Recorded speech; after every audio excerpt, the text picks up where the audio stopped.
Natin sasagutin ang mga tanong na yan, gusto ko munang ipaalam sa iyo na ang pagyaman ay merong formula.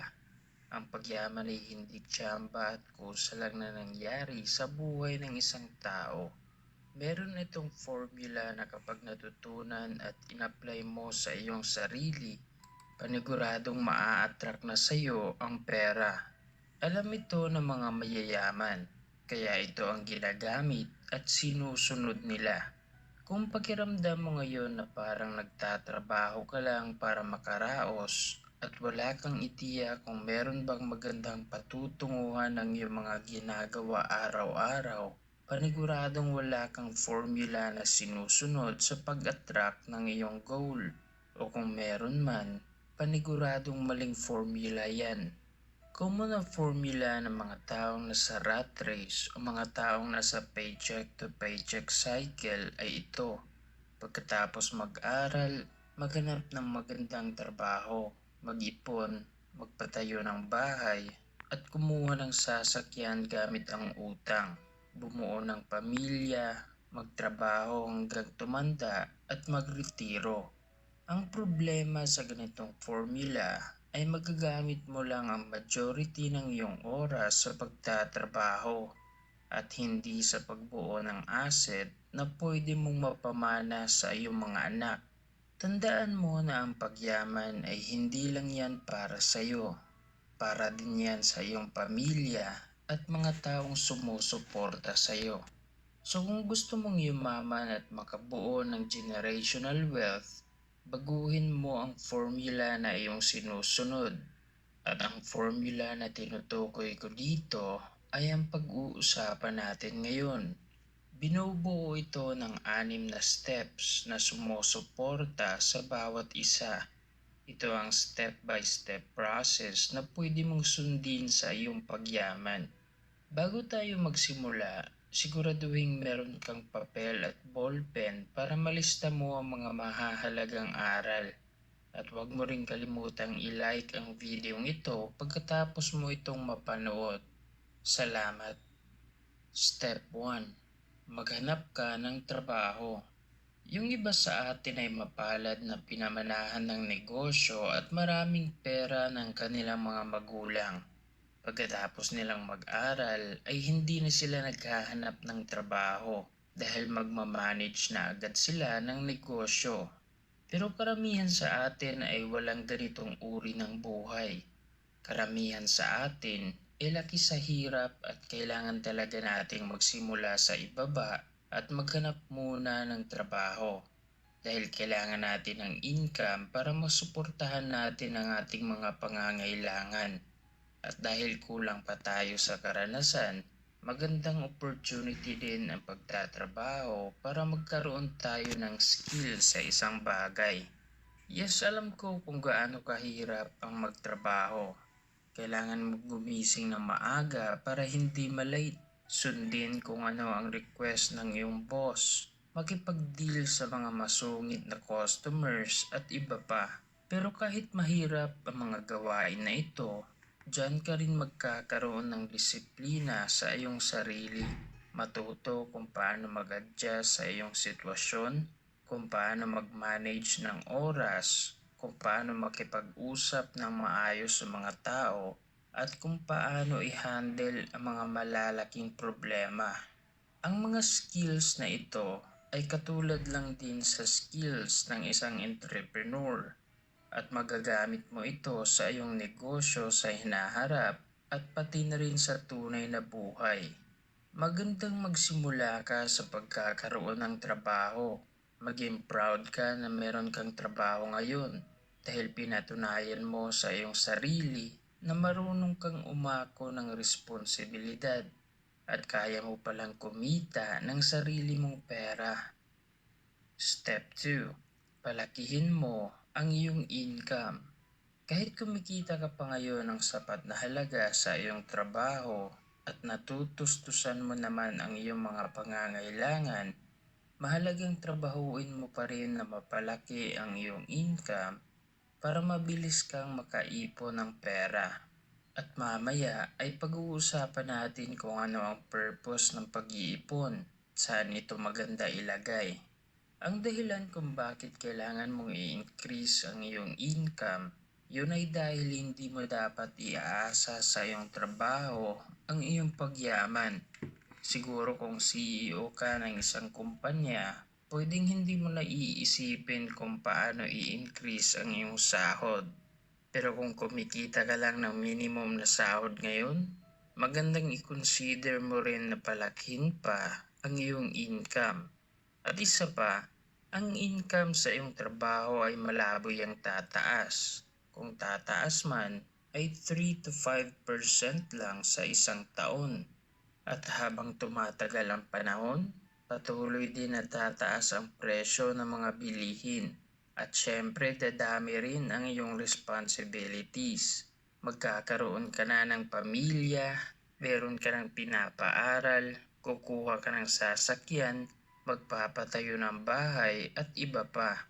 Kaya kung iaasa mo pa rin ang iyong mga gastusin sa income mo na hindi nagbabago, paniguradong kukulangin na yan.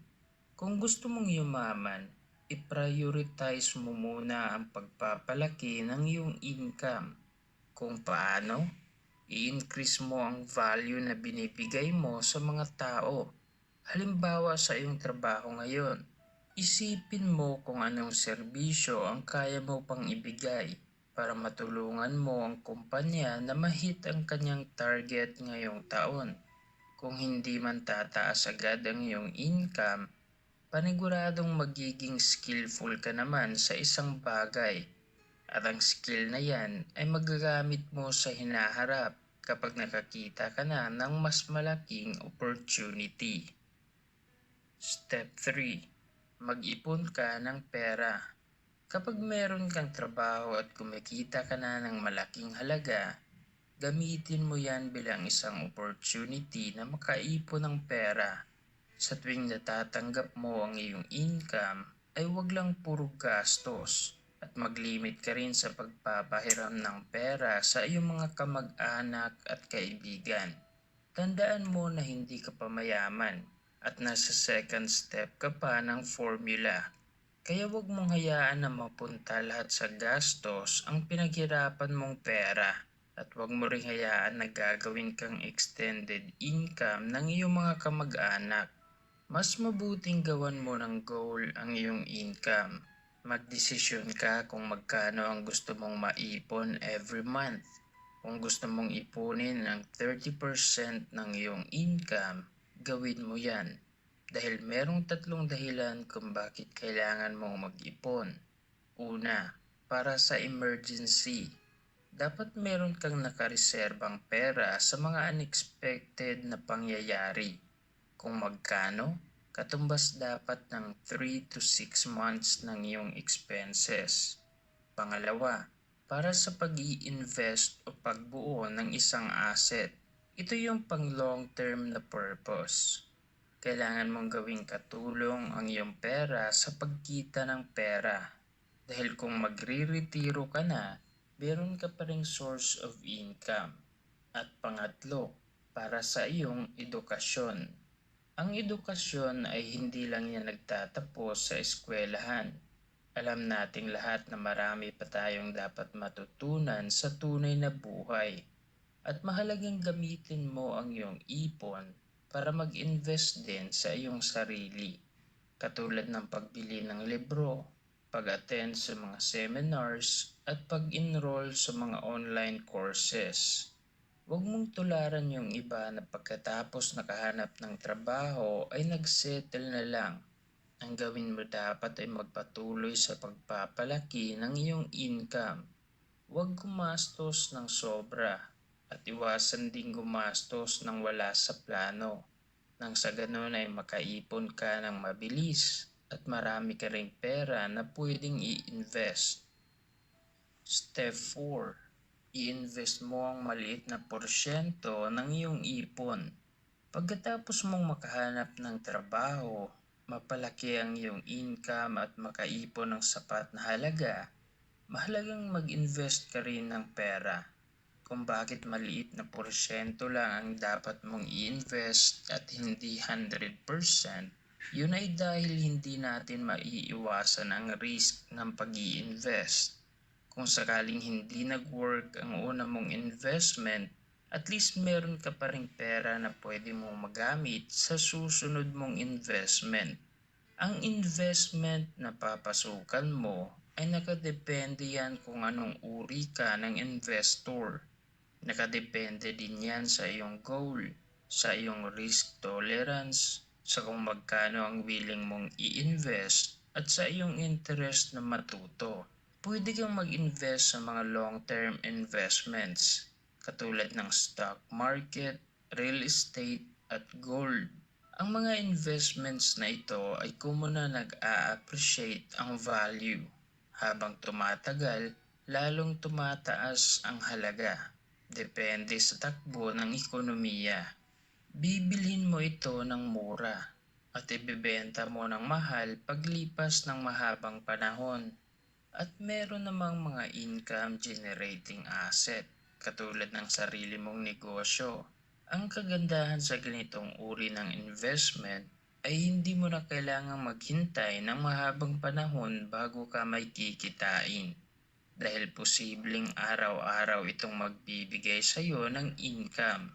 Kaya kung meron kang sapat na ipon ngayon, ilagay mo ang small percentage ng iyong pera sa isang investment vehicle na mataas ang potensyal na kikita ng malaking halaga sa hinaharap.